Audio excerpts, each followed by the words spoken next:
If you've ever wondered how some B2B businesses are booking 5 to 15 qualified sales calls every month on LinkedIn and Twitter, and why most cold DMs never get replies while a select few consistently start real conversations, then you're in the right place. In this video, I'm going to walk you through step by step the exact framework we're using to land clients on LinkedIn and Twitter without sounding desperate, pushy, or robotic, all the way from opener to booked call.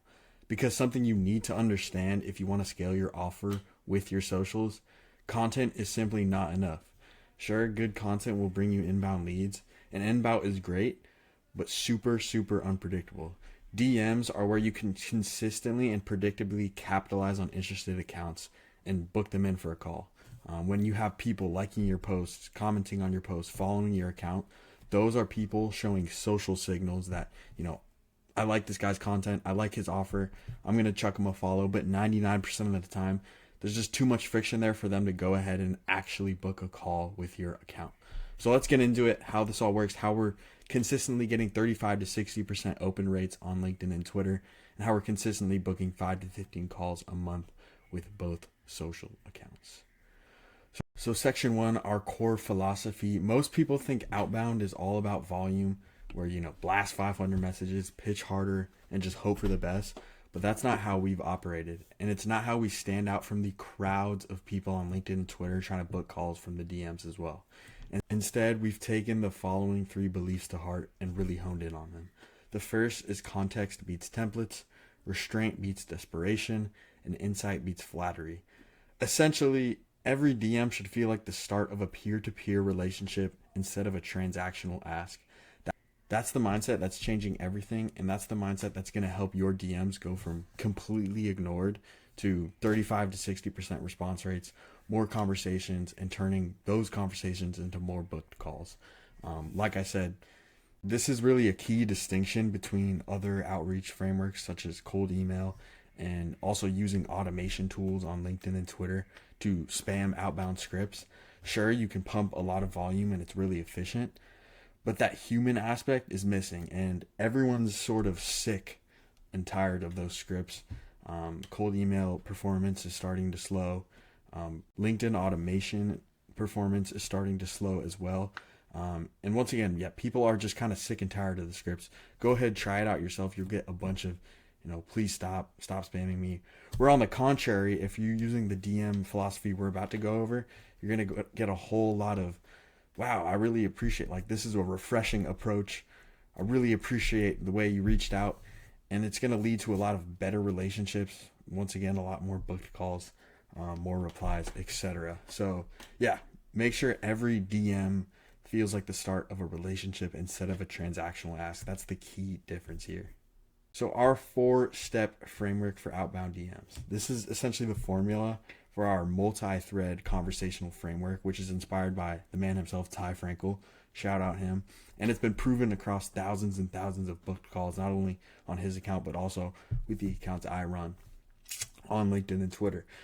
So the first step to this sort of DM framework is the opener. This is the easiest part. Keep it short and neutral. For example, hey name, thanks for connecting. That's all you really need to worry about. No fluff, no emojis, no overcomplicated intros. It's just your digital handshake. Step 2 is the offer rephrase. Most people mess this up by over-explaining or gushing compliments. Instead, we keep it clear, under 15 words, super specific and direct. For example, you run XYZ company, right? Or you help e-commerce brands with Google ads, yeah? It's just a simple fact check to open the conversation without any pressure. Step 3 is probably the most important part, and it's the restrained compliment. Restrain here is the secret sauce, because a lot of people in the DMs, even when they do personalize it, which is a great first step, they use over-the-top flattery when instead they should be sticking to one precise, sincere nod. So for example, saw you scaled that supplement brand by 3x. Impressive. Love the clean positioning on XYZ company. Super neat. It's short, it's sincere, it's human. Instead of saying, love this framework you did with XYZ company. Super, super impressed. In all caps. That's the kind of stuff that shows prospects, oh, this guy must have, he must be pretty new. He's really, really impressed. Whereas if you come from the angle of, oh, that's pretty cool. Nice result there. Impressive. It shows you've been there, you've done that, you're experienced in this game. It's something that it's a little optimization that positions you up here as an expert in your field. Step 4 is the authority building observation plus soft question. Here's where you subtly show your expertise and move the chat towards relevance, aka towards actually booking a call, digging into their pain points a little. So an example, seems like the brand is growing fast. Are you experimenting with any programmatic yet? Or notice you're posting a fair bit. Any luck with inbound leads from content? This step is why our messages stand out. They feel tailored, thoughtful, and rooted in context. So here are just 2 really good examples of these DMs that I just pulled from my account. Both of them got replies. Both of them booked calls.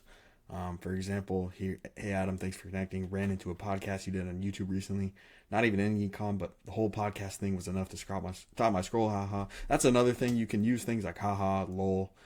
Be super conversational. Be super human. This is a DM that couldn't have been sent to literally anyone else on the planet but Adam. I made it abundantly clear, abundantly obvious that I went through his account, went through his profile, studied some of his work, and this couldn't have been sent to anyone else, and he appreciated that. That's why I got the response. That's why I booked the call. Another example here. Hey Vex, thanks for connecting. You do email marketing for ecom brands. Saw your stuff, etc., etc. Another personal connection down here, and once again, couldn't have been sent to anyone else but this guy Vex. So yeah, these are just 2 examples that help me book calls and get responses. So section 3, timing and cadence. Unlike most, we never double message the same day unless they reply. So if there's no response, we wait about 3 days. Then we follow up with a new soft question or reference the last message.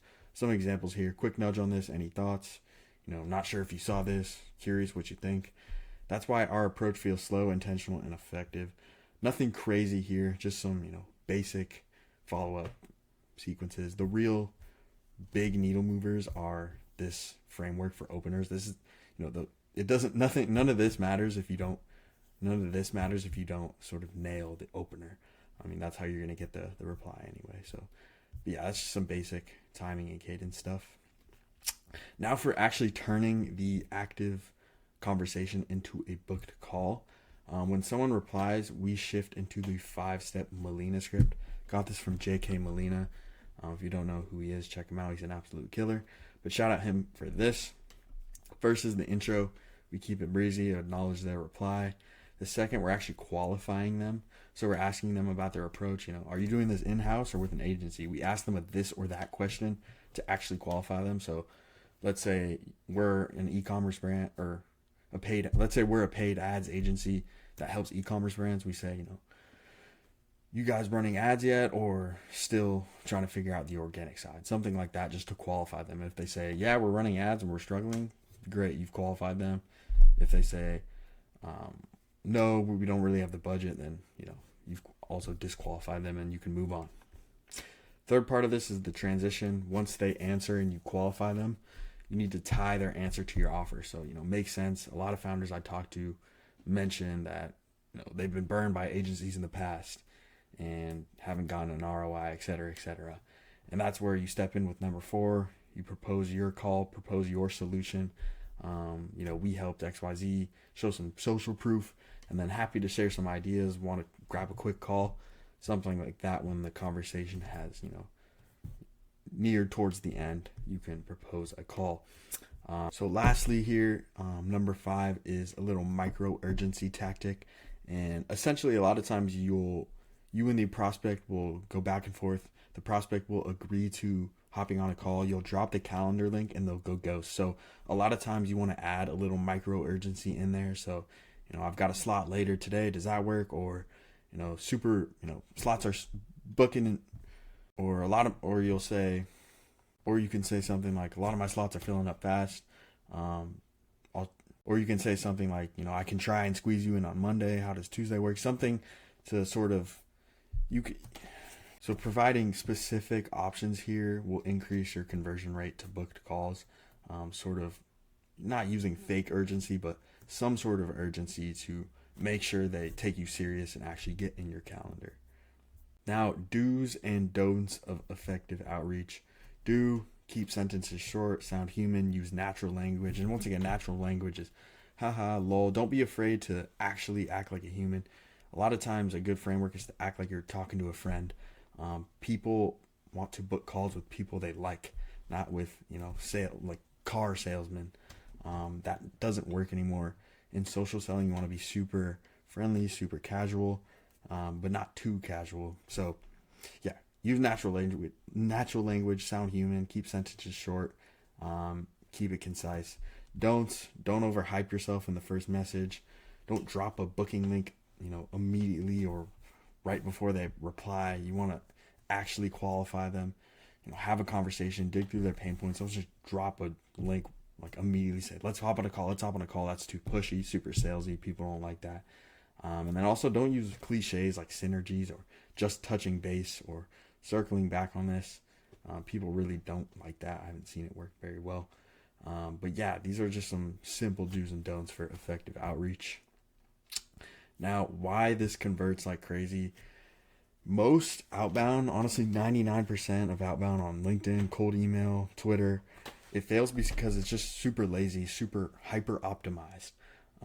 People are just, copy and pasting scripts and spamming those scripts into inboxes, which works at crazy volume, but a lot of people don't have the resources to scrape a bunch of leads, set up all the cold email software. Whereas if you can just get super hyper targeted and have more of a sniper approach with less prospects, but make it super personable, you're going to get a lot more replies and a lot better replies from higher quality prospects. So what we're actually doing to improve our processes, we're leveraging AI tools with preloaded knowledge of our offers to help us kind of form some of these personalized messages.